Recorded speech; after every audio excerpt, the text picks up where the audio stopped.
d'efficacité énergétique, c'est-à-dire consommer moins d'énergie pour un même service ou un même niveau de confort, c'est bien sûr quelque chose qu'on fait et qu'on a fait depuis des années.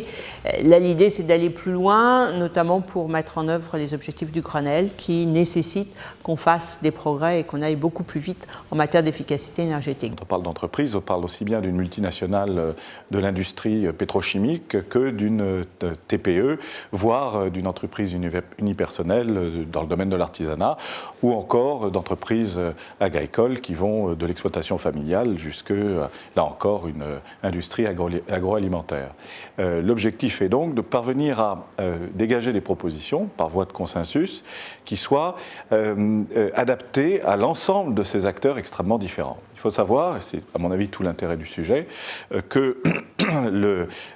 l'énergie pour les entreprises représente bien souvent, et on ne le sait pas assez, représente bien souvent un coût supérieur même à celui du travail. On voit donc qu'agir sur le coût de l'énergie auprès des entreprises et la consommation énergétique des entreprises, c'est évidemment très important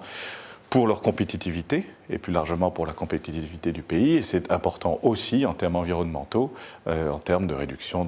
d'émissions de gaz à effet de serre, par exemple. Le groupe de travail que j'ai l'honneur d'animer est un groupe de travail consacré au pouvoir public. Les pouvoirs publics parce que d'abord ce sont des acteurs importants en matière de consommation énergétique, notamment en matière de transport. Il y a un grand nombre de bâtiments tertiaires, il y a des parcs de véhicules importants et à ce titre, les pouvoirs publics, qu'ils soient État ou collectivités, peuvent être exemplaires sur un certain nombre de performances par exemple. Nous avons également vu comment l'État pouvait être un État exemplaire, un certain nombre de pratiques, et puis on a abordé d'autres questions, le contrat de performance énergétique par exemple, la question des déplacements, la question de l'urbanisme. Donc vous voyez, il y a un vaste champ d'investigation pour les pouvoirs publics. Avec un objectif subsidiaire en ce qui concerne le groupe que je préside, c'est-à-dire le groupe sur les ménages, qui est non seulement de réduire les consommations d'énergie, mais aussi de réduire la facture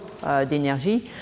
puisque ce qu'on constate, c'est que souvent les mesures d'efficacité énergétique ne tiennent pas compte des problèmes de revenus des ménages, et que donc on a tendance à développer des mesures d'efficacité énergétique qui sont plus faciles à mettre en œuvre pour les ménages qui ont des revenus moyens ou hauts que pour ceux qui sont en situation, comme on dit, de précarité énergétique. Donc là, clairement, on a les deux objectifs, réduire les consommations, mais aussi se préoccuper du fait que ces mesures d'efficacité énergétique soient faciles à mettre en œuvre et évidemment soient plus faciles encore à mettre en œuvre pour les ménages en précarité énergétique que pour les autres.